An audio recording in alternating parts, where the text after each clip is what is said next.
प्रीति ज्यादा पढ़ी लिखी नहीं थी, लेकिन वो समझदार बहुत थी। आजकल वो अपने बेटे राम के साथ पीहर में रहने आई थी। राम, अब बस करो, इतना मत भगाओ मुझे। चलो एक निवाला और खाओ। प्रीति बिटिया, ये उतना ही तुझे तंग करेगा और तू अपना ध्यान रख। तेरा 7वां महीना चल रहा है, इसको तो मैं देख लूंगी। और हाँ, ऐसे भागा दौड़ी मत किया कर। क्या करूं मैं? खाना खिलाने के इसके आगे पीछे ना भागो तो ये खाना ही नहीं खाता। तभी प्रीति का फोन रिंग करता है। हेलो, हाँ जी नमस्ते। हाँ सब ठीक है।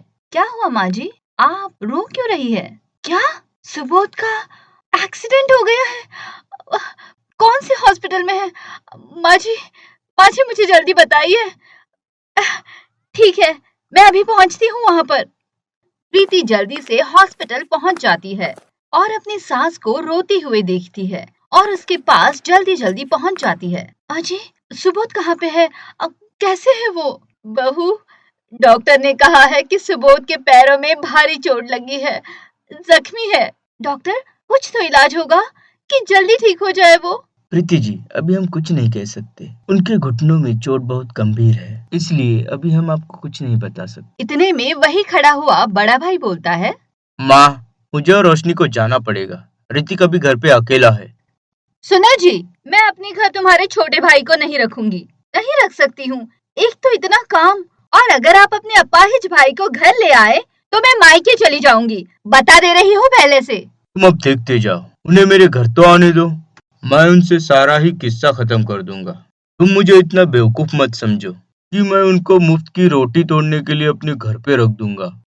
प्रीति अपने पति, सास और अपने बच्चे के साथ अपने घर आ जाती है। माँ, मुझे नहीं लगता अब सुबोध कोई काम कर पाएगा या फिर कभी चल पाएगा। देखो ना, मेरा भी अपना परिवार है और मेरे भी अपने बच्चे हैं। मैं कब तक इसके भी परिवार को पालता रहूंगा? सुरेश, तू कहना क्या चाहता है बेटा? साफ साफ बोल। मैंने सोच लिया है, अब हम दोनों भाइयों को अलग अलग हो जाना चाहिए। हम किराए के मकान में रहते हैं और दुकान भी किराए का है। हम दोनों भाइयों का कोई अपना मकान या दुकान तो है ही नहीं। मैं कब तक किराया भी भरूं और सबकी रोटियों का इंतजाम भी करूं? देख सुबोध, अब तू अपना और अपने बच्चों का किसी दूसरे मकान में रहने का इंतजाम कर ले।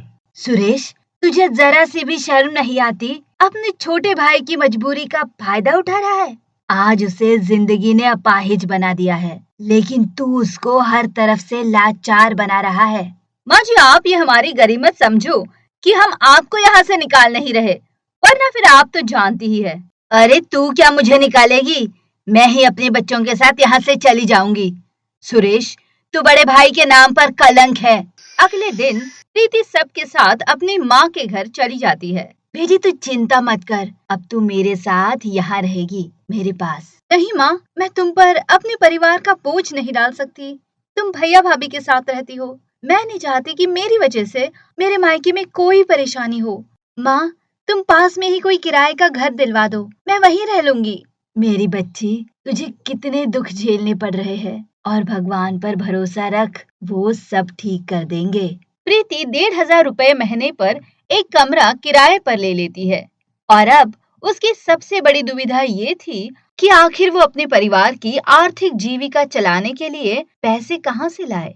एक दिन, मम्मी जी, राम अपने मामा के घर घूमने चला गया है, तो घर कितना खाली खाली सा हो गया है ना? हाँ बेटी, राम घर में रहता है तो उसकी चिल्कारियों से पूरा घर गूंजता रहता है। अब देखो वो चला गया है तो कितना सुनसान सा लग रहा है। माँ जी, मैंने सुबोध जी के कुर्ते दर्जी को ठीक करने के लिए दिए थे, मैं उन्हें लेकर आती हूँ। ठीक है बहू, आराम से आना। प्रीति रास्ते में जाते जाते सोच रही थी कि वो अपने घर चलाने के लिए पैसा कहाँ से लाएगी। घर की व्यवस्था बहुत बुरी होती जा रही है, मुझे जल्दी से जल्दी कोई काम देखना ही पड़ेगा। काश मैं थोड़ी और पढ़ी लिखी होती तो मुझे जॉब आराम से मिल जाती। रास्ते में प्रीति को सब्जी के ठेले दिखाई पड़ते हैं। सुबोध जी का मन लौकी खाने का हो रहा है, चलो मैं लौकी ले लेती हूँ उनके लिए। प्रीति ठेले वाले के पास जाती है।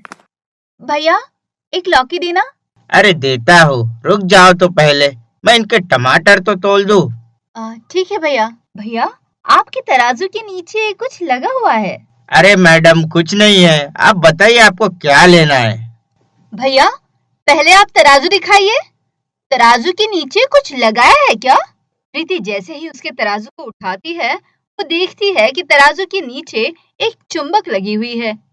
भैया कुछ तो शर्म करो, तुम लोगों को धोखा दे रहे हो। थोड़े से पैसे बचाने के लिए आप लोगों को इतना ठग रहे हो। ईमानदारी से काम नहीं करना आता क्या आपको? पता नहीं कब से ठग रहा है सबको, और मैं तो इसी से ही सारी सब्जी लेती हूँ। इसको इतनी भी शर्म नहीं आई। प्रीति को बोलता देख वहाँ पर सब इकट्ठा हो जाते हैं। तभी एक आदमी आता है जिसका नाम सजन ठेकेदार होता है, जिसको सभी हाथ जोड़कर नमस्ते करते हैं। घनश्याम, क्या हुआ? इतना शोर क्यों है आज तेरे ठेले पर? सब्जी वाला सबको ठग रहा है। देखिए, इसने अपने तराजू में चुंबक लगा रखी है। क्या तेरी इतनी हिम्मत कि तू मेरे इलाके में सब्जी का ठेला लगाकर धोखाधड़ी करेगा? मैं चाहूँ तो अभी यहाँ अपने इलाके से तुझे बाहर निकाल दूंगा। साहब, मुझे माफ कर दो, मैं आगे से ऐसा नहीं करूँगा। मेरे घर में मैं सिर्फ अकेला हूँ कमाने वाला। मेरी परेशानी को समझो। मैं आपको वादा करता हूँ कि मैं आगे से कभी धोखाधड़ी नहीं करूँगा।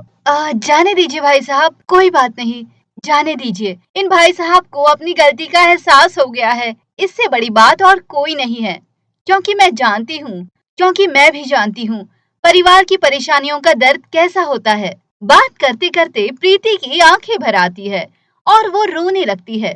इतने में उसके पेट में दर्द होने लगता है। सज्जन ठेकेदार प्रीति को ऑटो में लेकर हॉस्पिटल में जाता है और प्रीति के घर पे कॉल करके उसकी सास को हॉस्पिटल में बुलाता है। प्रीति की सास बातें करते करते उसको सब बता देती है कि वो किस हालात से गुजर रहे हैं।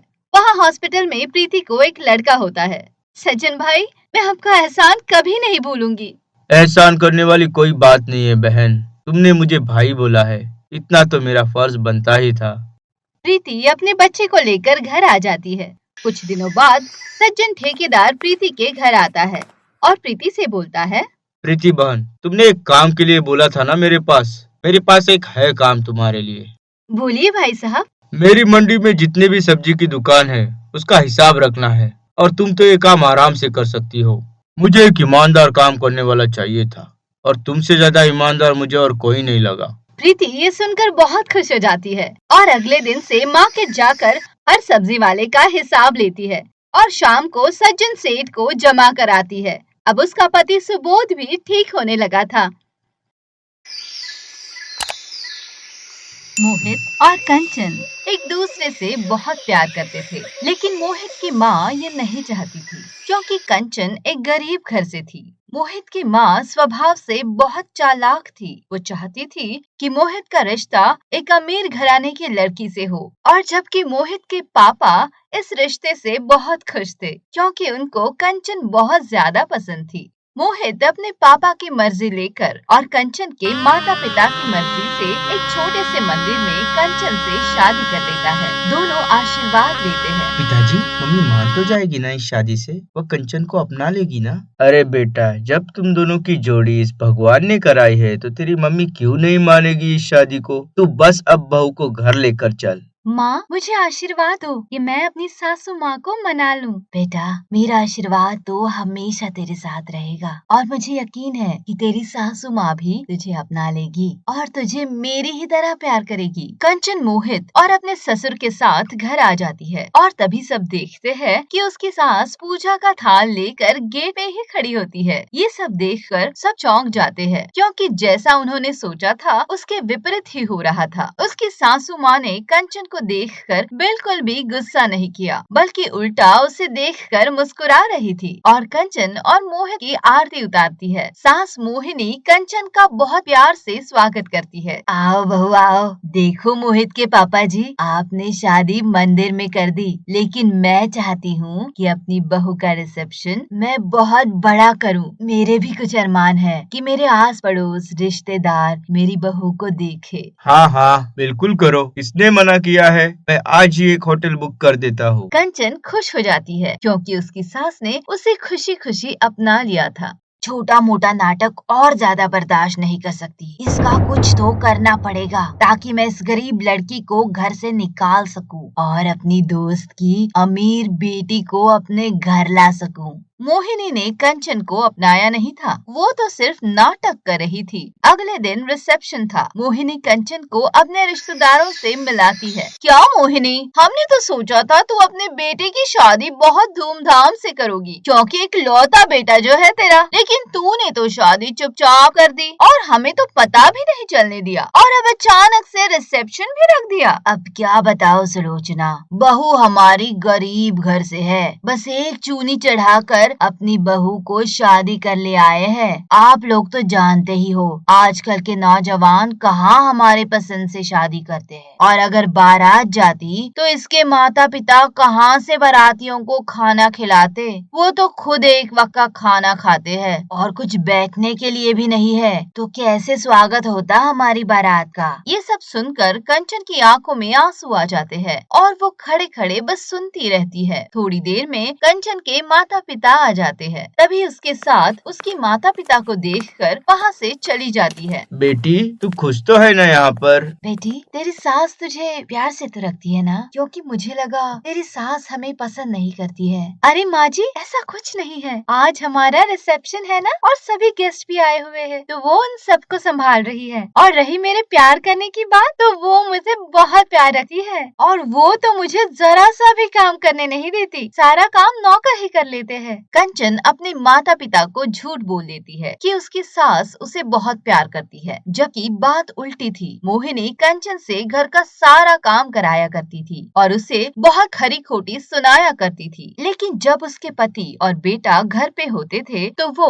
अपनी बहू से बहुत प्यार से बातें किया करती थी, जैसे कि वो सच में कर रही हो, लेकिन उनके जाते ही वो अपना रूप बदल लिया करती थी। वाह माँ, खीर तो बहुत टेस्टी बनी है। वैसे भी आज मेरा मीठा खाने का मन कर रहा था। आपको कैसे पता चला कि मुझे मीठा खाना है? कांचन ने बताया होगा, उसको पता था मुझे मीठा खाना है। अरे नहीं बेटा, मेरा आज खीर बनाने का मन था तो मैंने खीर बना दी, और वैसे भी तुझे थोड़ा हल्का मीठा पसंद है ना, इसीलिए खीर में चीनी बहुत कम डाली है। अपने बेटे के मन का मैं नहीं जानूं तो फिर कौन जानेगा। हाँ, यह तो है माँ, लेकिन आज खीर बहुत ज्यादा मीठी बनी है। मोहिनी उसे चुपचाप देखती है। तभी कंचन बोलती है, शायद माँ जी ने मुझे दोबारा चीनी डालने बोला था, इसीलिए ज्यादा मीठी हो गई। कंचन ने हर बार की तरह इस बार भी मोहिनी के झूठ पर पर्दा डाल दिया, क्योंकि मोहिनी घर में सबसे झूठ ही बोलती थी कि वो सब घर का काम करती है, लेकिन जबकि कंचन पूरे घर का काम करती थी और सभी के सामने मोहिनी अपना नाम लेकर बता दिया करती थी कि ये काम उसने किया है। लेकिन मजाल है कि मोहिनी का दिल कंचन के लिए पीला हो। वो तो अभी सोच रही थी कि इस कंचन को कैसे बाहर निकाला जाए। इस कंचन को तो कोई फर्क नहीं पड़ता कि मैं काम का सारा क्रेडिट ले लेती हूँ और इसको इतना डराती हूँ, इसके बाद भी ये घर में ही बनी हुई है।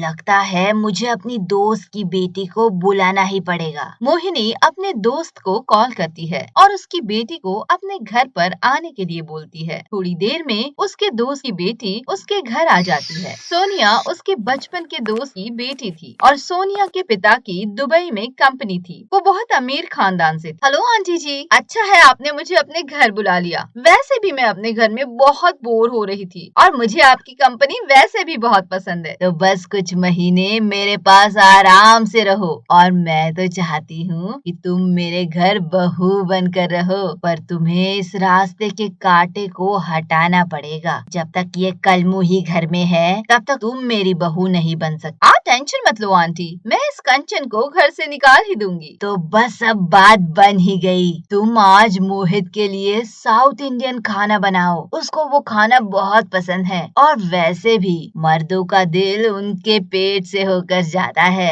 ये तो तुम जानती हो ना बेटी। अरे आंटी सॉरी, लेकिन मुझे खाना बनाना नहीं आता। अरे बेटा, तुम क्यों खाना बनाओगी, वो है ना कंचन, उससे बनवा लो। जब शाम को सब आ जाए तो अपना नाम ले लेना, बाकी तो मैं हूँ ही तुम्हारे साथ। सोनिया किचन में जाती है और वो कंचन को अपनी बातों में फुसला लेती है। कंचन, आज मेरा साउथ इंडियन खाने का बहुत मन कर रहा है, प्लीज मेरे लिए कुछ बना दो ना साउथ इंडियन, क्योंकि मुझे तो खाना ही नहीं बनाने आता। प्लीज तुम डोसा, सांबर, इडली वगैरह बना दोगी, मेरा बहुत मन हो रहा है। ऐसी कोई बात नहीं है, तुम बैठो मैं बना देती हूँ, ठीक है। कंचन खाने की तैयारी में लग जाती है। वो बहुत टेस्टी साउथ इंडियन खाना बनाती है। तभी उसको अपनी सास के चीखने की आवाज आती है। कंचन दौड़ती हुई बाथरूम के पास जाती है और वो देखती है कि उसके साथ बाथरूम में गिर गई है। माँ जी, आपको क्या हुआ? अरे तुझे दिख नहीं रहा क्या?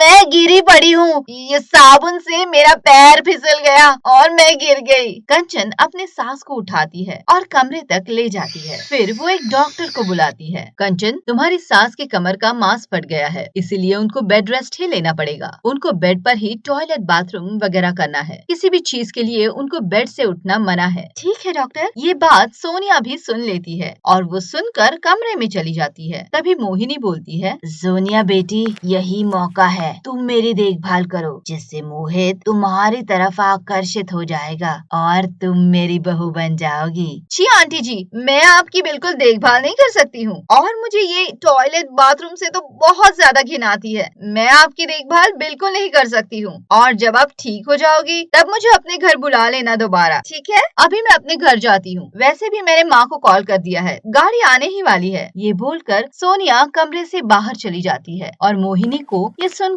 बहुत दुख होता है। वो जिसको बहू बनाने के लिए सोच रही थी, वो तो उसकी देखभाल करने के लिए नहीं रुक। तभी वहाँ कंचन आ जाती है और अपनी सास को खाना पीना खिलाकर, टॉयलेट, बाथरूम कराकर उनको दवाइयाँ खिला रही होती है। ये देखकर मोहिनी की आंखें भर जाती है और जिसको वो घर से निकाल देने की सोच रही थी, वही उसकी इतनी देखभाल कर रही है। बहू, मुझे माफ कर दे बहू, मैं तेरे साथ इतना बुरा कर रही थी, लेकिन तू अब मेरी कितनी देखभाल कर रही है। और जिसको मैं बहू बनाने के लिए सोच रही थी, वो तो मुझे ऐसे ही छोड़कर जा रही है। बहू, हो सके तो मुझे माफ कर देना और मुझे छोड़कर कभी मत जाना। ये सुनकर कंचन की आंखों में आंसू आ जाते हैं और वो बोलती है, माँ जी, आपने मुझे अपना लिया, मेरे लिए यही बड़ी बात है। और रही बात आपकी देखभाल की, तो ये तो मेरा कर्तव्य है कि मैं आपकी देखभाल करूँ। और प्लीज आप मुझसे माफी ना मांगे, आप मेरी माँ है। मोहिनी कंचन की बात सुनकर उसे गले लगा लेती है और अब वो धीरे धीरे ठीक होने लगती है। अब मोहिनी अपनी बहू को दिल से अपना लेती है और उसके साथ अच्छा व्यवहार भी करती है।